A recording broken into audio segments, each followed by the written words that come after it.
ఆంధ్రాకు ఒక అద్భుతమైనటువంటి అవకాశం, ఆయుధ ఫ్యాక్టరీ. ఇప్పటిదాకా కూడా గుజరాత్లో ఉంది, ఉత్తరప్రదేశ్లో ఈ మధ్యన పెట్టారు, హైదరాబాద్లో ఉంది, తమిళనాడులో ఉంది, కర్ణాటకలో ఉన్నాయి ఆయుధ ఫ్యాక్టరీలు.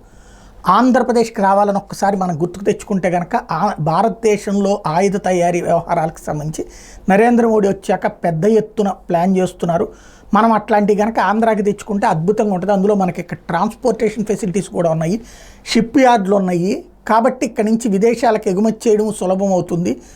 కాబట్టి ఈ ప్రాంతం దానికి ఉపయోగించుకోవచ్చు అనేది నా వీడియోలు ఫాలో అయ్యేటటువంటి వాళ్ళు గతంలో అబ్జర్వ్ చేసి ఉండాలి. నేను చెప్పున్నాను గతంలోనే.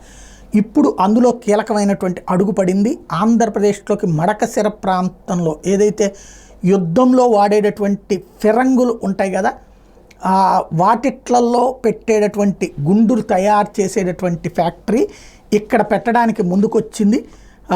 ఏదైతే కళ్యాణి స్ట్రాటజిక్ సిస్టమ్ లిమిటెడ్ అనేటటువంటి సంస్థ, వాస్తవంగా ఇది భారత్ ఫోర్జ్ లిమిటెడ్ వాళ్ళకి సంబంధించిన అనుబంధ విభాగం.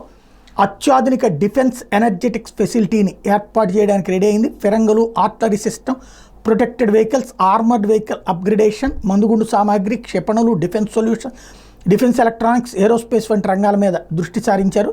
దీంతోపాటుగా ఆటోమోటివ్, విద్యుత్, ఆయిల్ అండ్ గ్యాస్ నిర్మాణము, మైనింగ్, మెరైన్, రైల్వే కోచ్ల తయారీకి కూడా సంస్థ పరికరాలను సరఫరా చేయడానికి రెడీ అవుతుంది. 2400 కోట్ల రూపాయలు ఆంధ్రప్రదేశ్లో పెట్టుబడులు పెట్టి ఇక్కడ తయారు చేసుకోవడానికి సిద్ధపడుతుంది. ఆంధ్రాకి ఇది మరొక అవకాశం అవుతుంది.